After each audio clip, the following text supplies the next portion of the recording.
Amén, soy cristiana aquí en Houston, Texas. Desde que empecé a escuchar al pastor diario desde que me levanto, pongo su palabra.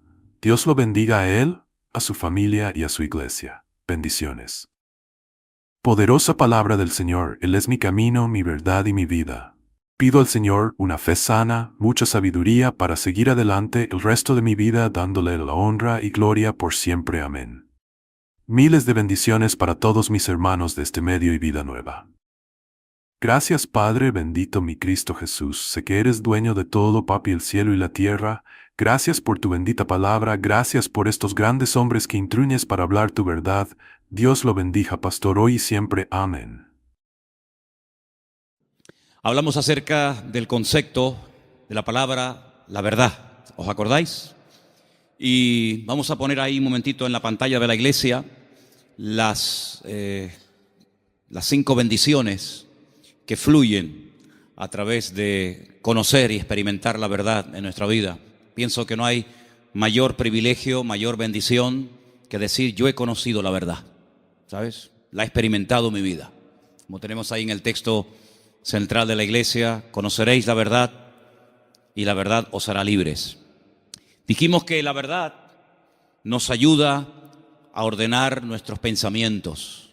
Hay gente que a veces vienen del mundo o del trasfondo religioso del cual vienen, pues con unas ideas muy equivocadas, unas ideas muy alejadas de la verdad, de la sana doctrina, y por eso es muy importante conocer bien la verdad. Conocer bien la palabra de verdad, conocer al Dios vivo y verdadero, para que de esa manera no siga habiendo en nuestra vida un caos, un desorden, una especie de anarquía, guiada muchas veces por emociones, por sentimientos, sino que es la verdad la que nos tiene que poner en orden nuestra vida. En segundo lugar, habíamos visto cómo la verdad tiene también algo muy positivo en nuestra vida, y es que anula todas las mentiras que el diablo a lo largo de los tiempos ha ido metiendo en nuestra mente. No hay nada peor que creer en una mentira creyendo que es una verdad. De hecho, pusimos el ejemplo la semana pasada de personas que incluso han dado y siguen dando la vida por auténticas mentiras, pero ellos creen que son verdades y ya digo, están dispuestos incluso a dar su vida por dichas mentiras. Así que la verdad echa fuera las mentiras. Y entonces podemos comenzar a vivir, punto número 3, según las leyes del reino de Dios. No según las modas, no según los criterios y las opiniones del mundo, sino según los principios establecidos por el Señor, principios del reino, como les llamamos. A continuación, podemos comenzar a experimentar paz en nuestra vida. No hay paz si no estamos en la verdad. No hay una verdadera libertad, ni hay una seguridad y una estabilidad en nuestra vida, a menos que la verdad sea la base y el fundamento de nuestra existencia. Y finalmente, dijimos que la verdad fortalece el espíritu, la mente, y también, como no, le hace un favor muy grande al cuerpo. Y finalmente terminamos compartiendo 3 grandes verdades. Yo no sé cuántos de ustedes se acuerdan, pero yo dije que una de las verdades que quería compartir el domingo pasado es que la verdad se puede conocer, la verdad se puede experimentar, porque la verdad tiene nombre, y el nombre de la verdad es Jesús. Jesús dijo, yo soy el camino, yo soy la verdad y yo soy la vida. Y si eso es verdad, y vimos que la segunda verdad es que Él volverá, y la tercera verdad dijimos que Dios no miente, basándonos en el texto del libro de Números, capítulo 23, verso 19. Dios no es hijo de hombre para que mienta. Lo que Dios ha prometido, y todo lo que Dios ha prometido es verdad, se va a cumplir. No es una especie de trampa, una especie de truco donde dice, bueno, te prometo esto, pero a la hora de la verdad no es verdad, no es así. Dios lo que promete, lo cumple, porque Dios es un Dios de verdad. ¿Cuántos dicen amén? Quiero llevarles al Salmo 139, porque en esta tarde vamos a compartir, vamos a meditar sobre 3 verdades más. Y la primera está basada en el Salmo 139 a partir del versículo 7. Es un salmo muy interesante porque encontramos en él tres atributos que son única y exclusivamente de Dios. No son atributos ni características del ser humano. Estas tres cualidades o características solamente las tiene Dios. Y en este Salmo 139 aparecen estas tres. Hay salmos que aparece una, en otros salmos aparecen dos, pero en este casualmente, el Salmo 139, podemos encontrar la omnisciencia de Dios. Es decir, Dios todo lo sabe, todo lo conoce, pasado, presente, futuro, Dios lo sabe perfectamente. Y eso lo encontramos en este Salmo. Encontramos la omnipresencia de Dios, es decir, Dios está en todas las partes al mismo tiempo. No significa que si está en un lugar se ausenta de otro, sino que la presencia de Dios lo abarca todo. Él está en todas partes, que no es lo mismo que decir en todas las cosas. Eso sería una aberración, decir que Dios está en las cosas. Dios está en todas partes, pero Dios no está en las cosas. Porque si estuviera en las cosas, pues creeríamos en el panteísmo, de tal manera que gente se puede acercar a Dios a través de una oración a un árbol, otros a una estrella, otros a la tierra, etcétera, etcétera. Dios está en todas partes, pero no significa que esté en las cosas, de una forma visible, ¿no? Y finalmente, la omnipotencia de Dios. Dios no tiene ningún tipo de limitaciones, ni de espacio, ni de tiempo. Por eso encontramos a Dios con una definición muy breve, pero muy profunda. Es la profundidad de la sencillez de Dios. Que Dios es espíritu. No lo limita el tiempo, no envejece, no caduca. La Biblia ha sido escrita en un lenguaje humano donde aparecen muchas figuras retóricas para explicar lo que Dios es y lo que Dios hace. Y hay una figura muy común en la Biblia que se llama antropomorfismos, y es utilizar elementos del cuerpo humano para hablar de aspectos o características de Dios. La Biblia dice o habla del brazo del Señor, sobre quién ha creído nuestro anuncio y sobre quién se ha manifestado el brazo del Señor. La Biblia habla de los ojos de Dios, la Biblia habla de la mano de Dios, pero son simplemente eso, antropomorfismos, es utilizar un lenguaje conocido, un lenguaje humano, ¿verdad?, distintas partes del cuerpo, para describir la naturaleza de Dios en la vida de su creación, en la vida de los seres humanos. Hemos oído a veces escuchar como que la naturaleza tiene el libre albedrío de hacer cuanto quiera, y no es verdad. Las leyes de la naturaleza las estableció Dios desde el principio de los tiempos. Fíjense qué curioso que todas las leyes que el hombre ha ido descubriendo con el paso del tiempo son leyes que estaban ocultas a los ojos del hombre. El hombre no las ha inventado, simplemente las ha descubierto, ¿verdad? Pero son leyes que Dios estableció desde el principio de los tiempos. Y uno de los libros más profundos de la Biblia, que es el libro de Job, encontramos el peso de la tierra, encontramos los nombres de algunas constelaciones y estrellas, encontramos cómo el viento pesa, ¿verdad? Cosa que no se descubrió hasta muchos siglos después, y encontramos muchas cosas muy interesantes acerca de las leyes de la creación.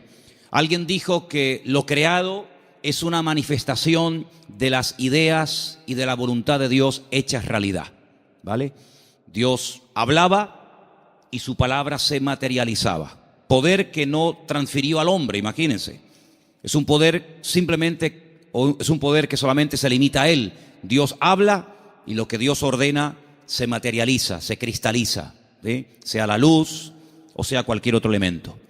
Ahora, en el Salmo 139 vemos estos tres atributos de Dios, repito, omnisciencia, omnipresencia y omnipotencia. Y a partir del versículo 7, el salmista se hace una serie de preguntas muy interesantes, pero las hace en forma de sorpresa. Aquí dice: ¿a dónde me iré de tu espíritu? ¿A dónde huiré de tu presencia? Si subiere a los cielos, allí estás tú. Si en el Seol hiciere mi estrado, he aquí, allí tú estás. Si tomare las alas del alba y habitare en el extremo del mar, aún allí me guiará tu mano y me asirá tu diestra. Si dijere, ciertamente las tinieblas me encubrirán, aún la noche resplandecerá alrededor de ti. Aún las tinieblas no encubren de ti, y la noche resplandece como el día. Lo mismo te son las tinieblas que la luz. ¿Cuántos dicen amén?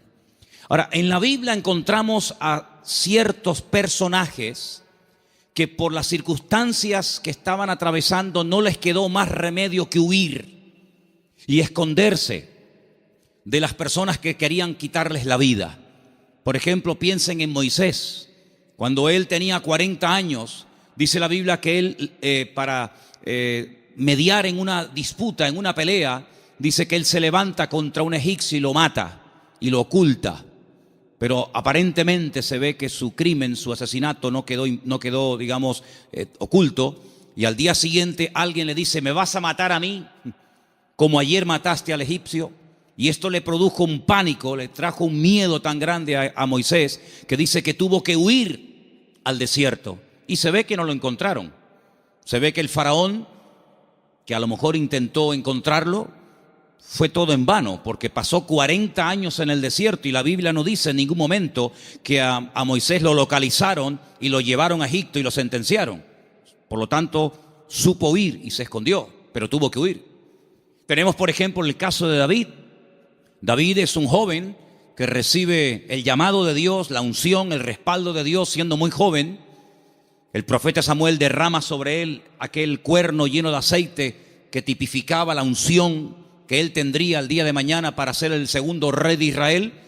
Y dice la Biblia que durante muchos años, David tuvo que huir y tuvo que escaparse y esconderse, porque Saúl estaba obsesionado con quitarle la vida. Y se ve que lo hizo bien, por supuesto, la bendición de Dios también estaba con él, porque Saúl nunca lo encontró, a pesar de que muchas veces estuvo muy cerca de echarle mano, incluso hasta de quitarle la vida. Así que vemos que hay hombres en la Biblia, seguramente hay otros, que tuvieron en momentos puntuales de la vida que huir. Pero lo que me llama la atención es que estas personas huían de hombres y fueron capaces de ocultarse de esos hombres, sea Faraón, sea Saúl, que querían quitarle la vida. Pero lo curioso es que en el primer libro de la Biblia, el libro del Génesis, el primer hombre intenta jugar al escondite con Dios. Porque dice la Biblia que cuando Adán peca, se esconde de Dios, como si Dios no supiera dónde está. Es decir, Adán está tratando a Dios como si fuera un hombre. Así como Saúl no pudo encontrar a David porque sabía dónde esconderse, y así como Moisés se supo meter en el desierto y no lo encontraron, Adán creía que se podía ocultar de Dios. Sin embargo, el Señor sabía perfectamente dónde está.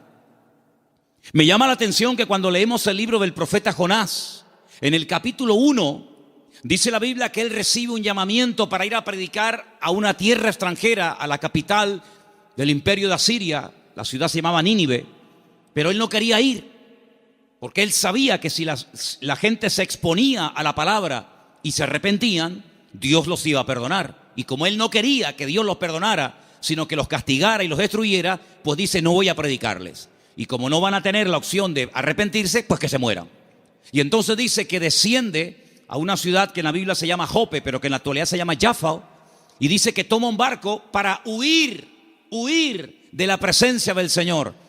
Bueno, hay un momento en el que los marineros le preguntan, ¿qué haces aquí? ¿Cuál es tu nacionalidad? Y dice que los marineros se dieron cuenta de que él intentaba huir de la presencia del Señor.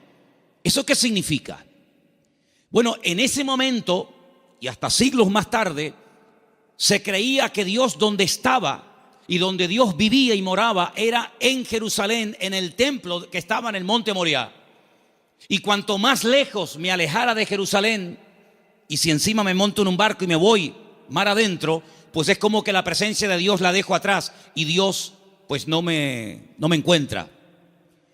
Yo estaba leyendo hoy justamente el libro de Jonás Y hay una canción que nosotros cantamos en la iglesia, parte del Salmo 118, que dice: desde la angustia invoqué al Eterno y Él me oyó. Y en la oración que Jonás hace desde el vientre del gran pez, pues dice la Biblia que él dice: desde la angustia invoqué al Eterno y Él me respondió. Así que el Salmo 118 Jonás lo sabía perfectamente, pero el 139 se ve que se olvidó. Porque el 139 el salmista dice: ¿a dónde me voy a esconder? ¿A dónde voy a huir de tu presencia? Vaya a donde vaya, sea hacia arriba, sea hacia abajo, sea a la izquierda o sea a la derecha, nunca podré huir de tu presencia, porque él tenía bien claro el concepto de la omnipresencia del Señor. ¿Cuántos dicen amén? Ahora, esta gente huía en el sentido negativo, pero hermanos, esto nos tiene que producir un gozo y una alegría a todos y a cada uno de nosotros enorme, inmensa. ¿Sabéis por qué? Porque vayamos a donde vayamos, no importa las circunstancias en las que nos encontremos, la presencia del Señor siempre, siempre estará a nuestro lado. ¿Cuántos dicen amén? No importa si te encuentras en una cárcel, allí el Señor sabe que estás. ¿O acaso nos hemos olvidado de que una noche bien tarde Pablo y Silas cantaban, los presos les oían, pero no solamente los presos les oían, sino que el Señor en el cielo también les oía, y dice que los liberó de una forma tremenda? ¿Cuántos dicen amén?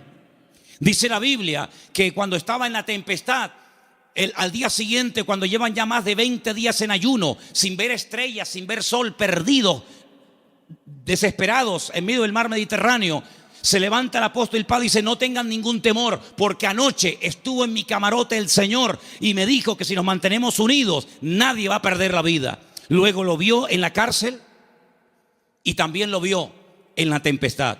Pero también se acordó de que en el desierto había un viejito llamado Moisés, que hacía 40 años que había huido de Egipto, y el Señor lo encontró. Y el Señor sabía que en aquel pozo, aunque los hermanos se tapaban los oídos y no querían oír los gemidos y los gritos de José, la Biblia nos enseña que el Señor siempre estuvo con José en el pozo y posteriormente en la cárcel.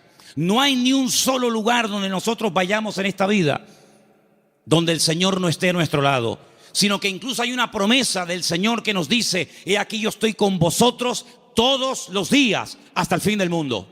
Hoy estaba analizando, estaba echándome un rato la siesta y de repente, ¡pum!, me desperté como un resorte y me fui a mi oficina y empecé a escribir todo lo que me venía a la cabeza. Y fíjate, me venía a la cabeza cuando Elías, huyendo, otro que huye también, en este caso no de un rey, no de un faraón, sino de una mujer llamada Jezabel, la reina perversa, esposa de Acab, que quiere matarlo. Dice que salió corriendo, huyendo, para que Jezabel no pudiera matarlo. Y dice que se mete dentro de una cueva. Y entonces dice que de repente se produce un terremoto tremendo, tremendo, a tal punto que dice que las rocas se parten por la mitad. Pero dice, Dios no estaba en ese terremoto. Más adelante dice que viene un viento huracanado espectacular, tremendo, que lo arranca todo. Y dice, pero Dios no estaba allí tampoco. Y al final, después de muchos, cosas de la naturaleza, dice que viene un viento apacible.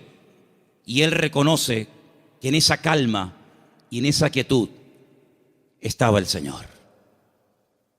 Y me venía a la mente el capítulo 37 de Ezequiel, cuando dice que el Señor le permite ver un valle lleno de huesos secos en gran manera. Y dice que no se levantaban ni producían ningún temor, porque no estaba el Espíritu de Dios dentro de ellos. Si como la Biblia dedica tiempo a decir dónde Dios no está, pero también la Biblia dice dónde Dios sí está. Por ejemplo, también apuntaba todas las veces que ocurren tragedias y desgracias en la vida. A continuación añade la Escritura y dice, pero el Señor estaba con José. ¡Qué maravilla! Hermanos, saber que nuestro Dios está con nosotros todos los días, ¿no te produce una alegría y una tranquilidad de saber que pase lo que pase y venga lo que venga y digan lo que digan, nuestro Dios está con nosotros porque es omnipresente? No hay que ir a un lugar específico a visitarlo. como durante siglos y generaciones tenían que hacer las 12 tribus de Israel, que 3 veces al año tenían que viajar cientos o miles de kilómetros para ir a Jerusalén a visitar y a celebrar la fiesta del Eterno, sino que el Señor ha prometido estar con nosotros en cualquier momento, en cualquier lugar, no importa si somos jóvenes, adolescentes, niños o ancianos, no importa si estamos en la iglesia, en la casa, en el trabajo, en un barco, en un avión, en un submarino, no importa. La presencia del Señor siempre estará a nuestro lado, y eso significa que la protección del Señor siempre estará con nosotros. Esa es la primera verdad que quiero compartir con ustedes en esta tarde. Y si habéis prestado atención a la lectura, ¿cuál fue la lectura de hoy? ¿Cuál fue?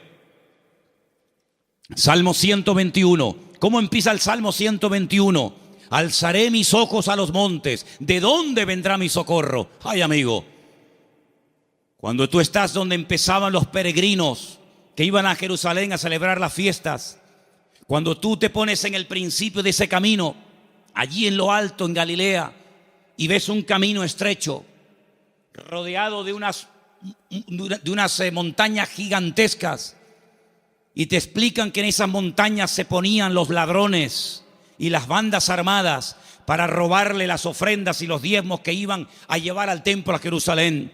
¿Cómo nos van a alzar los montes los peregrinos y decir: Señor, ¿de dónde vendrá nuestro socorro? No es que está implorando la ayuda de las montañas, no, porque el versículo siguiente dice: nuestro socorro viene del Señor que hizo los cielos y la tierra.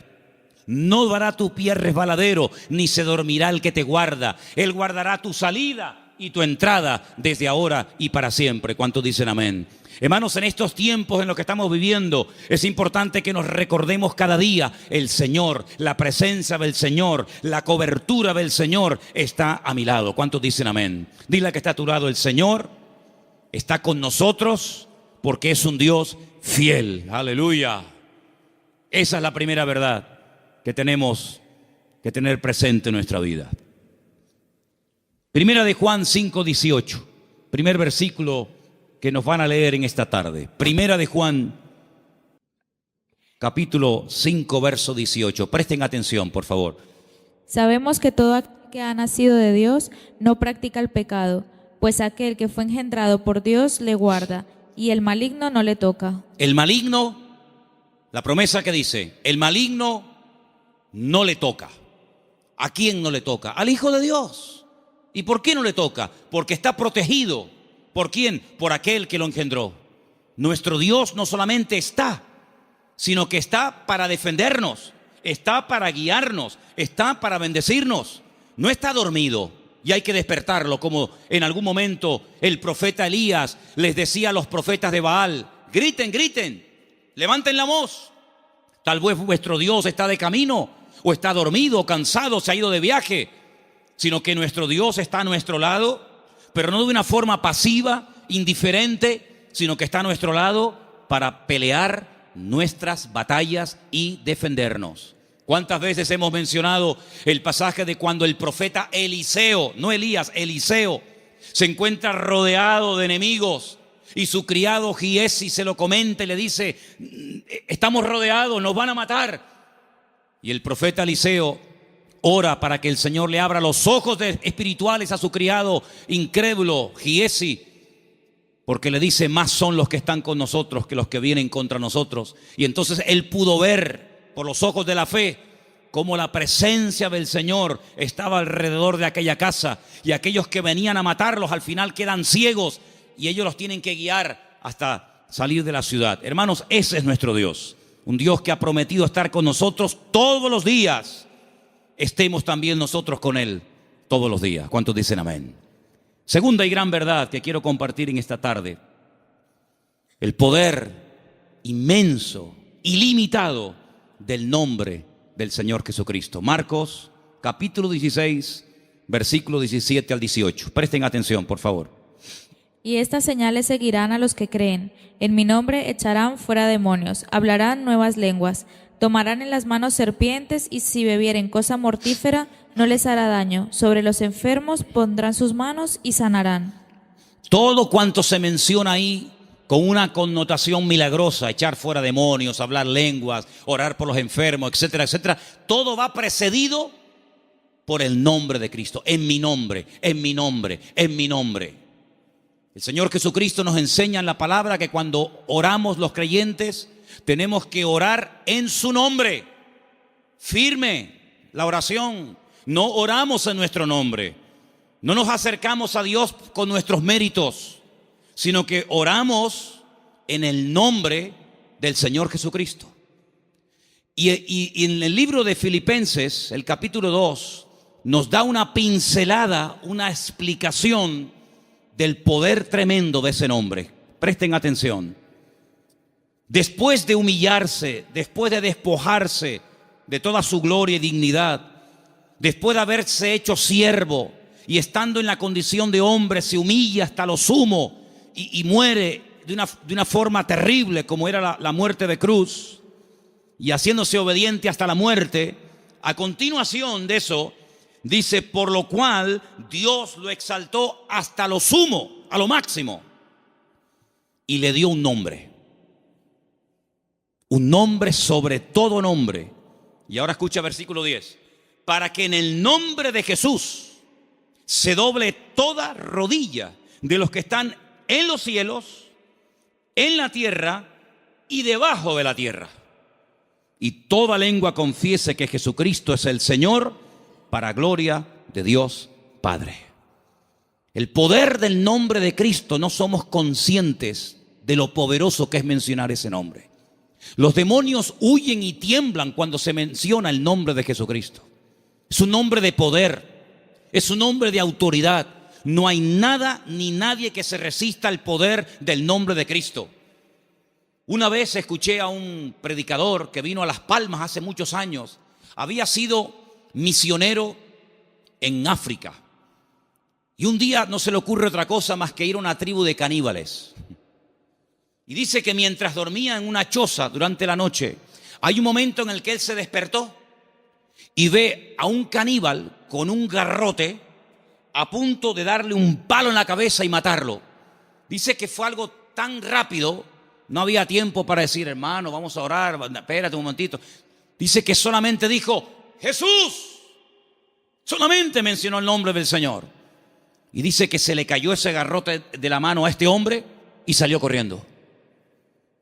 Hermanos, hay millones de testimonios de personas que han sido sanadas, liberadas, salvadas, bendecidas y transformadas por el poder del nombre de Jesucristo.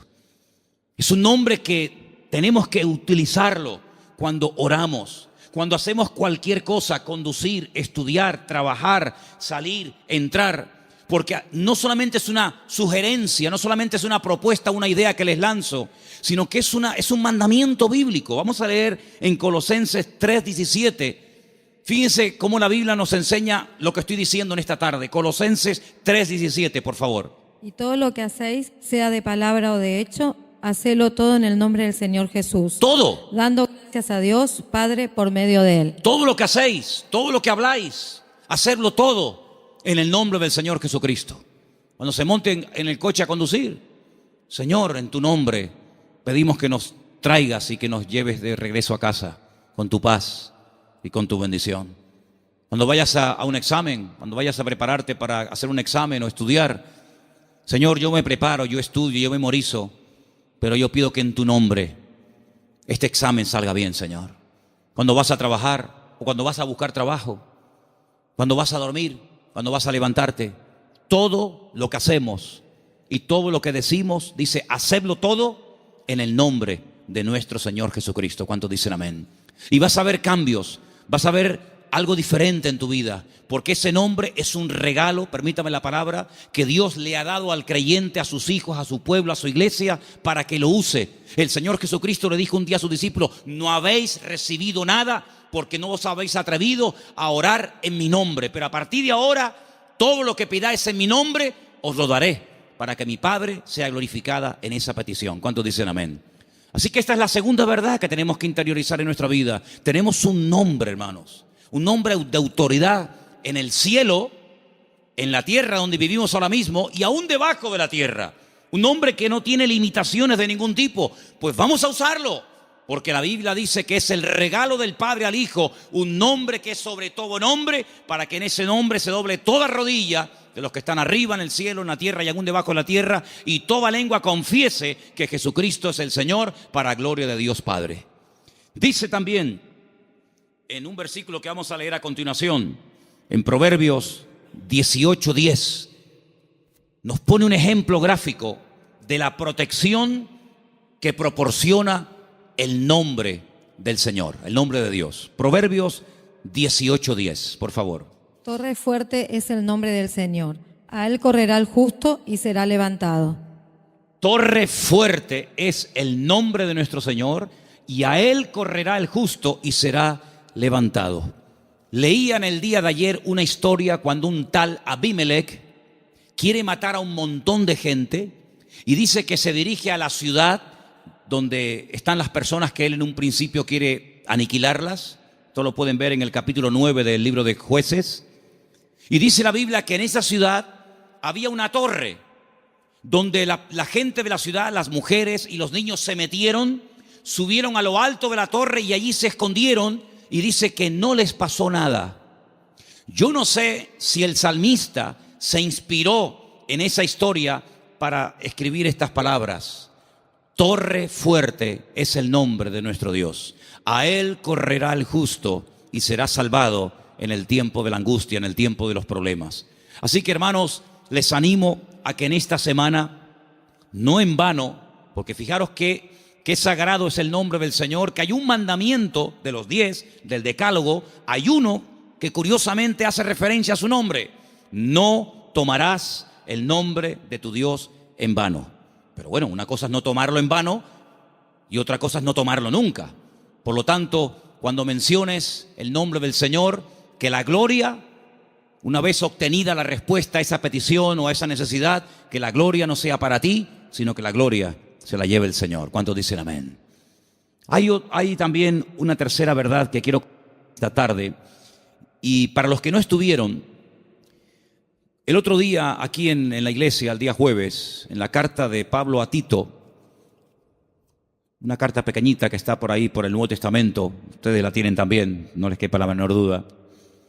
El apóstol Pablo deja a Tito en la isla de Creta para que impida que se mezclen o que se metan en la iglesia falsas enseñanzas, falsas doctrinas, etc.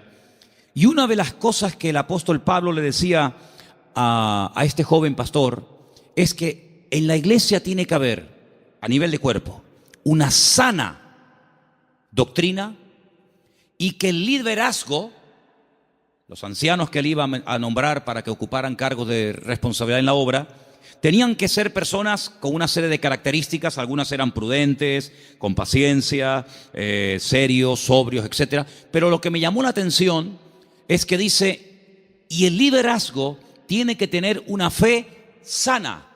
Bueno, literalmente dice que sean sanos en la fe. Y esto despertó mi curiosidad, porque la tercera verdad que quiero que en esta tarde escuchen ustedes y quiero compartir es el poder que tiene el cuerpo, el pueblo del Señor, siempre y cuando la fe de esa iglesia sea una fe sana. Y algunos dirán, pero ¿cómo que una fe sana? ¿Es que acaso hay una fe que no es sana? Pues sí. La fe a veces se puede enfermar. De hecho, vimos el jueves, repasamos un poco, que hay un momento puntual en el ministerio del Señor Jesucristo en el que algunos discípulos vienen y le dicen, Señor, nos ha pasado algo y queremos contártelo. Hemos entrado a una ciudad y no nos han querido recibir. No han sido hospitalarios, han sido fríos. Incluso nos han pedido que nos marchemos de la ciudad, que no quieren saber nada de ti, de tu ministerio, ni de tus palabras. Y le dicen ellos al Señor, y uno de ellos era nada más y nada menos que Juan. ¿Quién lo diría? Señor, ¿quieres que oremos para que caiga fuego del cielo y los destruya a todos? Oye, qué fe, ¿eh? Ellos creían que si oraban y que cayera fuego del cielo, el Señor respondería a sus oraciones. Pero el Señor dice, alto. No. ese espíritu no es el que debe de caracterizar a un discípulo mío. La fe no es para destruir, la fe es para edificar. Si en todo lugar donde no nos escuchan vamos a pedir fuego, vamos a prenderle fuego a todo el país. Y una vez dije, ¿por qué se creen ustedes que el Señor se llevó al profeta Elías? Porque como siguiera como seguía, le iba a prender fuego a todo el país. El único que iba a quedar con vida era él. Pero saben, hermanos, esa es una fe distorsionada. Es una fe mal encaminada. Es una fe que, como una especie de lámpara de Aladino, te crees que todo lo que pides tienes que recibirlo. Y no está basada en la razón, no está basada en la palabra, en el sentido común, sino está basada en una emoción, en un rechazo que sientes hacia una gente que no te ha querido escuchar. Y es una fe que no tiene nada que ver con una fe sana, que es la fe que tiene que tener el creyente. Es una fe totalmente distorsionada, una fe que no es la que yo quiero que ustedes tengan. Luego Pablo también hablaba de que había gente que tenía fe fingida. Fe fingida. Y Pablo dice a Timoteo, yo doy gracias a Dios que la fe que tú tienes no es fingida. Porque la fe que tú tienes primeramente la tuvo tu abuela y después se la traspasó a tu madre y ahora la tienes tú. Y dijimos que esa fe no fingida tiene que ver con una fe sincera, sin mezcla, sin hipocresía. Otra versión dice sin engaño, sin máscara. Hablamos también acerca de que hay fe, hay gente que tiene fe, pero es una fe muerta. Tienen fe, pero está muerta. ¿Y cuál es la fe muerta? La que no produce obras. Dice la Biblia, la fe sin obras está muerta. Por lo tanto, cuando vamos a este tercer punto y hablamos acerca de la protección sobrenatural que hay sobre nuestra vida y de lo indestructible que es el pueblo del Señor, para que eso se dé, tiene que haber una fe sana entre nosotros. No una fe rara, distorsionada, enferma, sino una fe puesta en las promesas y en la palabra de nuestro Dios. ¿Cuántos dicen amén? Y entonces esa fe va a traer estabilidad. Esa fe va a traer una revelación del verdadero Dios al cual tenemos que honrar, adorar y servir. Porque yo creo con todo mi corazón que la forma como oramos, la forma como nos planteamos nuestro estilo de vida, las decisiones que tomamos o no, es decir, todo lo que hacemos en la vida como creyentes gira en torno al concepto que tenemos de nuestro Dios. Es decir, si nuestro concepto de Dios está equivocado, por mucha fe que tengamos, no estamos actuando correctamente. Y volvemos al principio del mensaje de hoy. Jonás creía que había lugares donde se podía esconder de Dios y Dios no encontrarlo. Dice que él huía de la presencia de Dios, huía del llamado de Dios, de la responsabilidad. ¿Por qué? Porque no quería cumplir con el llamado de Dios. Y hace exactamente lo mismo que hizo Adán en el jardín del Edén: huir, esconderse de Dios. Y él creía que uno se podía esconder de Dios. Y él actuaba en base a esa creencia equivocada. Por lo tanto, es muy importante que nosotros nos preguntemos de vez en cuando, a la luz de las Escrituras, si la forma como yo estoy orando y pidiendo las cosas, si la forma como yo estoy viviendo mi relación con el Señor es una relación basada en una fe sana o en ideas distorsionadas y equivocadas. Porque hay personas que se imaginan que Dios, como acabo de decir, es esa especie de lámpara de Aladino que frotamos y Dios tiene que estar a mi servicio las 24 horas del día y Dios tiene que complacerme en todo lo que le pido y en todo lo que quiero. Y no es así. Hay momentos en los que puedes tener una fe tremenda y Dios decir a tu oración no. Puede ser que tengas una sinceridad y un deseo tremendo de hacer algo para el Señor, genuino, bíblico, correcto, pero a ti no te corresponde hacer esa operación, hacer ese trabajo. Como por ejemplo el rey David, que quería construirle una casa a Dios. Y Dios le dijo, tú no la vas a edificar, la edificará la siguiente generación en la persona de tu hijo Salomón. Hay momentos en los que el mismo apóstol Pablo quería ir a ciudades a predicar el evangelio. ¿Será bíblico predicar la palabra? Por supuesto. Es un mandato del Señor, claro, ir por todo el mundo y predicar el evangelio.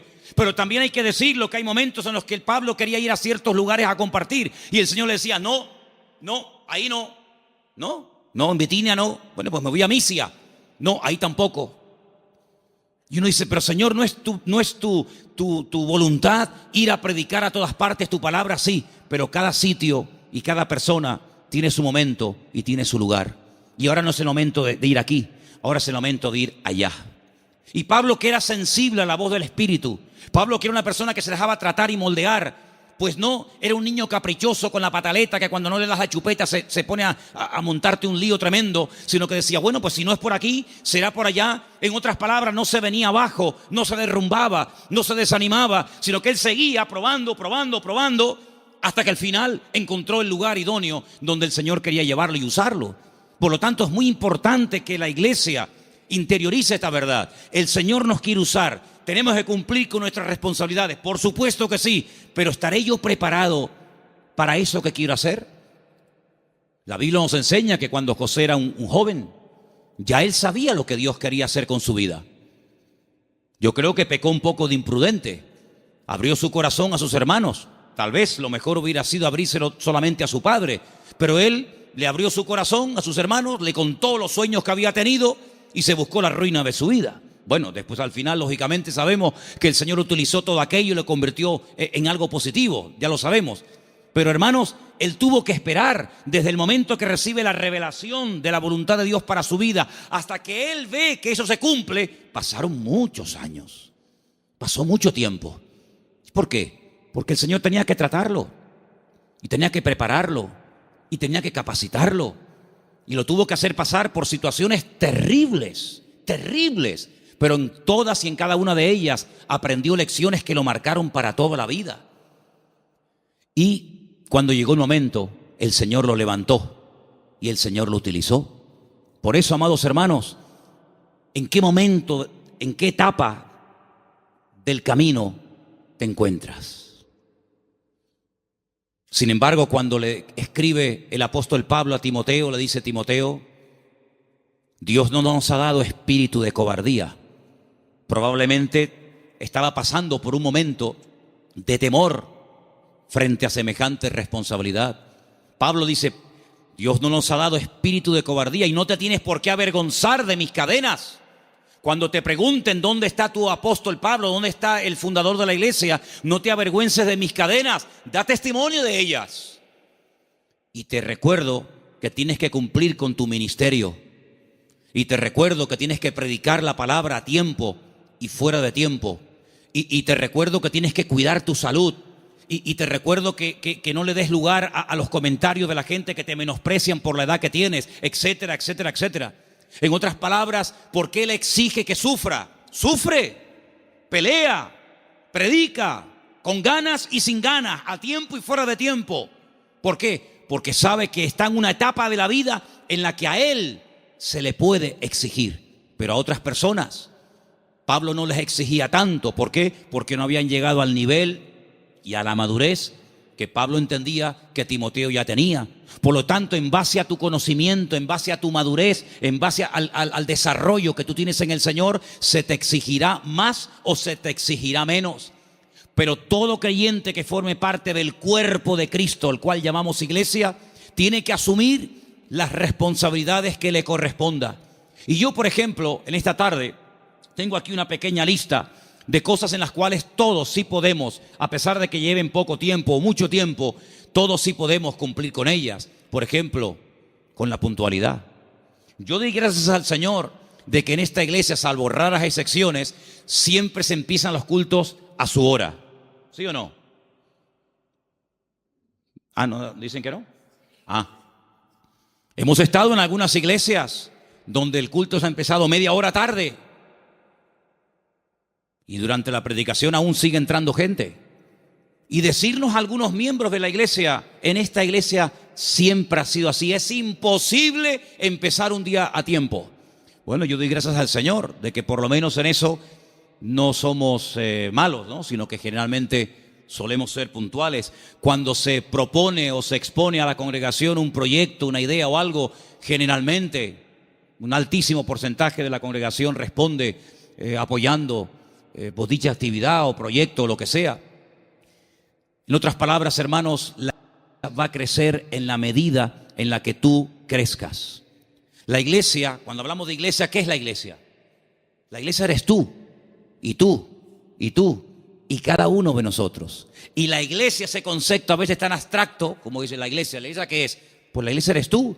La iglesia tendrá la madurez de todos y cada uno de nosotros. Pero esa madurez, ¿dónde la aprendemos? ¿Aquí o ya venimos con ella de casa?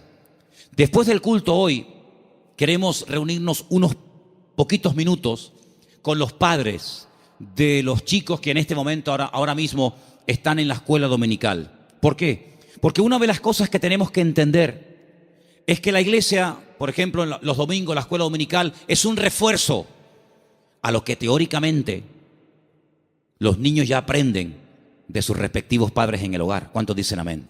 Es decir, si ustedes no oran a la hora de la comida, difícilmente, por más que se lo enseñen ahora mismo las hermanas que están allí con esos niños, que hay que orar dándole gracias al Señor por la comida que entra por nuestra boca, si después durante la semana, que es muy larga, hasta el próximo domingo, no ven a papá y no ven a mamá orando un momentito, dándole gracias al Señor por los alimentos, pues le vamos a hacer al niño, perdonen la palabra, un cacao, porque le estamos enseñando algo en la iglesia que luego ustedes no lo apoyan.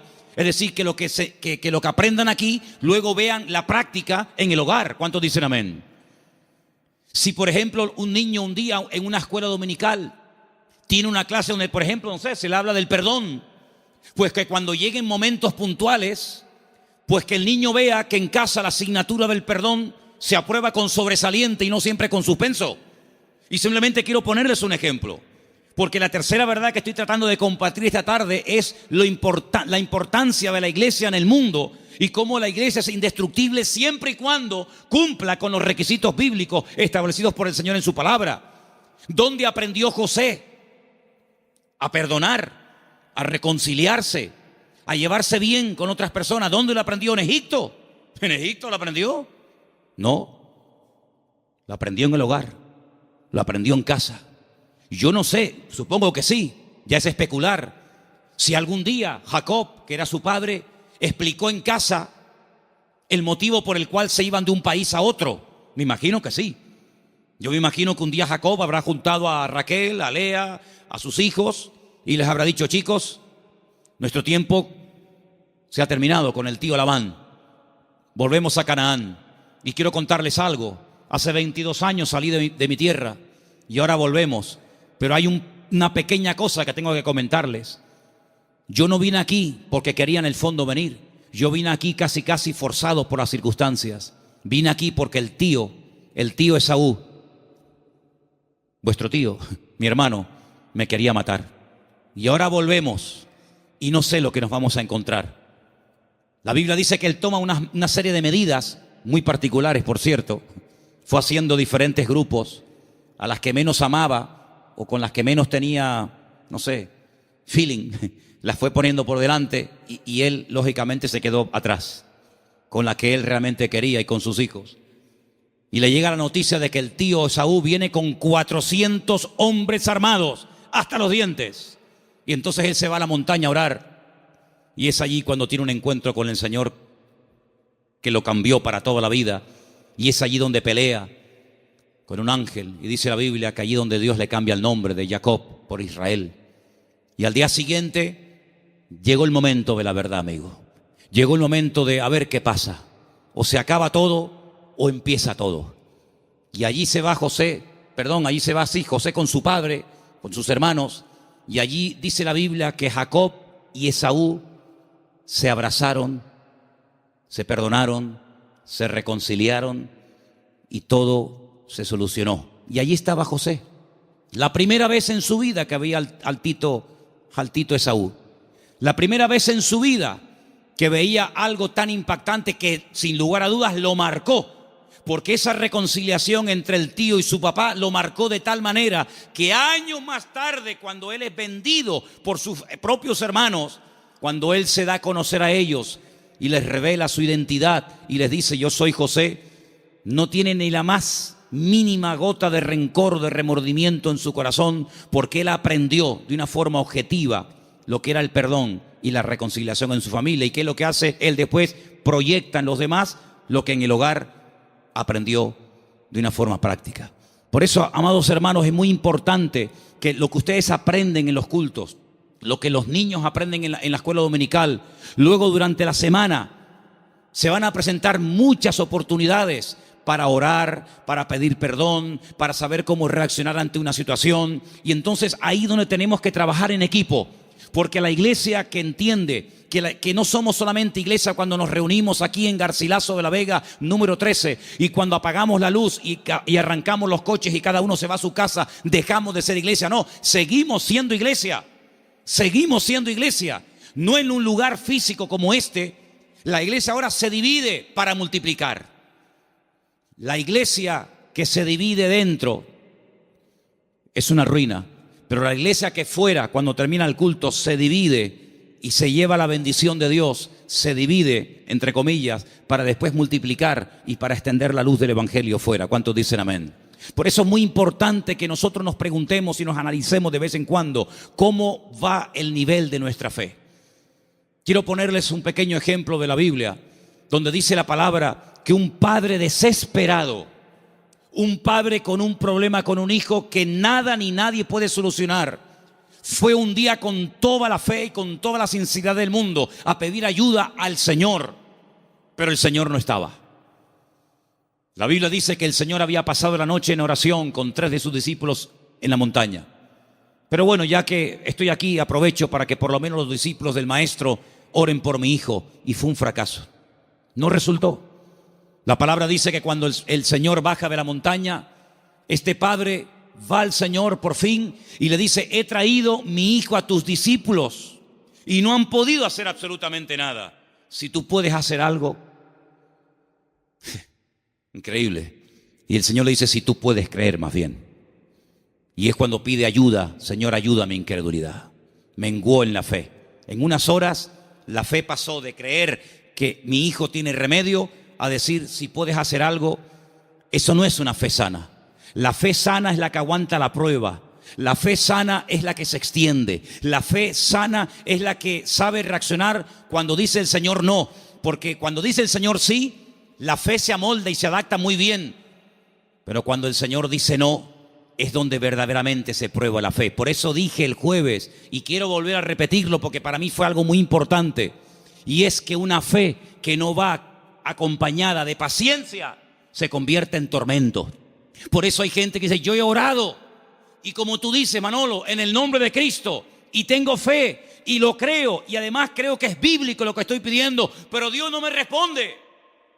Pero es que la fe sin paciencia se puede llegar a convertir en un tormento. Por eso una fe sana es la fe que va acompañada de paciencia. Y de ahí que el salmista diga, y volvemos a mensajes de la semana pasada: encomienda al Señor tu camino, confía en Él y Él hará cuando lo crea oportuno. ¿Cuántos dicen amén? Por eso la iglesia, claro que es indestructible. Hay promesas que las puertas del infierno no prevalecerán contra el pueblo de Dios. Pero siempre y cuando el pueblo de Dios se mantenga alineado y siempre y cuando el pueblo del Señor tenga ese mismo sentir. Permítame llevarles al libro de Filipenses, por favor. En la carta del apóstol Pablo a los Filipenses, y mientras la buscan, decirles, amados hermanos, que esta carta se escribió desde la cárcel en Roma. En el capítulo 4 de la carta de Pablo a los Filipenses, ustedes van a encontrar que el apóstol Pablo está hablando de gozo, de regocijarse. Y uno dice: pero ¿cómo es posible que en semejantes circunstancias el apóstol Pablo escriba una carta cuya palabra más repetitiva es la palabra gozo y alegría? Bueno, pues porque el gozo del creyente, la estabilidad del creyente, no depende de si está en libertad o privado de libertad, sino depende de una fe sana depositada en los brazos del Señor. Pero en medio de la carta, cuando él está explayándose, dando unas explicaciones extraordinarias sobre todo esto, llegamos al versículo 2, Filipenses 4:2, donde él hace un ruego, una tarea que les pongo: escriban en un papel todas las veces que Pablo le rogó a alguien algo. No lo hace mucho, pero aquí tienen un ejemplo. Este no vale, tienen que buscar otro. Le ruega a Evodia y Asíntique, que sean ¿qué? De un mismo sentir en el Señor. Evodia y Síntique eran unas hermanas de esta congregación, eran creyentes, fieles asistentes a la congregación, que no les está haciendo un llamado para que acepten al Señor en su vida y se conviertan. No, ya son creyentes, son hermanas de la congregación, pero entre ellas hay algo. No son de un mismo sentir. Algo pasó entre estas hermanas que a Pablo le perturba. Y Pablo, hay un momento en el que hace un paréntesis en el desarrollo del tema de la carta de Filipenses y dice: ruego a Evodia y a Síntique que sean de un mismo sentir en el Señor. Porque una iglesia, como un matrimonio que tiene un mismo sentir, es algo indestructible. ¿Cuántos dicen amén? Pero una iglesia donde uno dice arriba y otro dice abajo, uno dice a un lado y otro dice a otro, donde uno dice no, oremos, otro, no, ayunemos, no, discipulemos, no, evangelicemos, salgamos, no, quedémonos. Difícilmente esa iglesia puede ser una iglesia bendecida y una iglesia que impacte a la gente que lo rodea. Pero cuando hay un mismo sentir en el Señor, cuando el capitán de la nave es el Espíritu de Dios y la cabeza de la iglesia es el Señor Jesucristo, esa iglesia puede avanzar, esa iglesia puede ser una bendición, y esa iglesia es un botón, un punto de referencia en el mundo espiritual de algo que el Señor está haciendo en este lugar. Porque permítame decirle que una de las grandes enseñanzas del apóstol Pablo, y esto tiene una profundidad tremenda, inmensa, es que dice que la iglesia no solamente puede tener un impacto a nivel de sociedad, como evidentemente lo tiene con los vecinos, con los familiares, con los que vienen, etcétera, sino que dice el apóstol Pablo, es una enseñanza muy profunda que comparte con los efesios, es que la iglesia, según cómo se comporte, según cómo actúen sus miembros, según cómo se relacionen unos con otros, tiene también un impacto en el mundo espiritual, ante los principados y ante las potestades. Y uno dice, pero ¿cómo puede ser eso? Claro que sí. La iglesia puede llegar a ser un freno. La iglesia puede llegar a ser una luz. La iglesia puede incluso impedirle al enemigo que campe a sus anchas y que haga lo que le dé la gana. Porque la iglesia es un freno en el mundo espiritual que el diablo reconoce perfectamente. ¿O se creen ustedes que el diablo no sabe que tú eres un hijo de Dios? ¿Se creen ustedes que el diablo no nos ve a nosotros? ¿Se creen ustedes que los demonios no nos observan cada día cómo hablamos, cómo oramos o cómo no oramos, cómo entramos, cómo salimos? Claro que lo ven. Había una vez unos jóvenes que querían echar fuera un demonio de un hombre, y cuando fueron a orar por él no se les ocurre otra cosa. Qué listos y qué tontos al mismo tiempo. Querían echar fuera a los demonios en el nombre del Cristo que predica Pablo. Y los demonios le respondieron y les dijeron a los 7 hijos de Seba, así se llamaba el padre de estos muchachos: conocemos a Pablo y conocemos al Cristo que predica Pablo, pero a vosotros no os conocemos absolutamente de nada. Así que el diablo sabe dónde vivimos, sabe nuestra identidad, sabe nuestro nivel de madurez, sabe nuestro nivel de santidad con el Señor, sabe hasta dónde puede llegar, porque como dije al principio, hay una protección, una cobertura sobrenatural 24 horas al día sobre la vida de la iglesia, sobre la vida de cada uno de sus hijos. Pero a veces nosotros podemos abrir rendijas, a veces nosotros incluso hasta le damos ideas al enemigo. Por eso dice Pablo, no le deis lugar al diablo. No le des lugar al diablo en tu casa. Si hay algo por donde está colando el enemigo, sé sabio y quítalo, elimínalo. Si hay algo en tu vida que produce que entres en un picado, en un enfriamiento, en un apartamiento de la palabra y del Señor, aléjalo de tu vida. Rodéate de gente espiritual. Lee libros que te edifiquen y no que te destruyan y te confundan más. Acércate a la palabra del Señor, busca al Señor. Porque cuando tú te metes en la presencia del Señor, todo lo que tú aprendas, todo lo que tú recibas, todo lo que tú crezcas, después cuando vengas a la congregación, aunque no hayas abierto la boca y nadie se haya enterado que has entrado ni que has salido, te puedo asegurar que tu vida en el mundo espiritual produce un impacto. ¿Cuántos dicen amén? Y podemos tener el enemigo a raya simplemente con nuestra presencia. Por eso, amados hermanos, estas 3 verdades la protección y la presencia del Señor permanente sobre nuestra vida, el poder y la autoridad del nombre de Jesucristo y la responsabilidad y el privilegio de formar parte del pueblo del Señor, que ¿saben cómo lo define el Señor? ¿Saben cómo nos define nosotros el Señor? Real sacerdocio, nación santa, pueblo adquirido por Dios, para que anunciemos las virtudes de aquel que nos llamó de las tinieblas a su luz admirable. El concepto que tiene el Señor de su iglesia es tan grande que dice: para mí, mi iglesia, tú y tú y tú y yo y cada uno de nosotros, Él dice: ustedes son mi cuerpo. Yo soy vuestra cabeza, pero vosotros sois mi cuerpo en la tierra. Somos los ojos, las manos, la boca de Cristo en esta sociedad donde Él nos ha puesto. Y amados, yo les digo algo, lo dije la semana pasada y lo quiero repetir ahora. El mundo está cambiando tan rápidamente que las iglesias van a ser lugares donde mucha gente desesperada, vacía, confundida y desorientada va a venir buscando ayuda. Porque miles de personas en su desesperación, en la pérdida de su trabajo, de salud, de marido, de familia, etcétera, ¿a dónde fueron? ¿A quién recurrieron? ¿A quién les pagaron? A muchos astrólogos, magos, santeros, brujos, adivinos, ¿sí o no?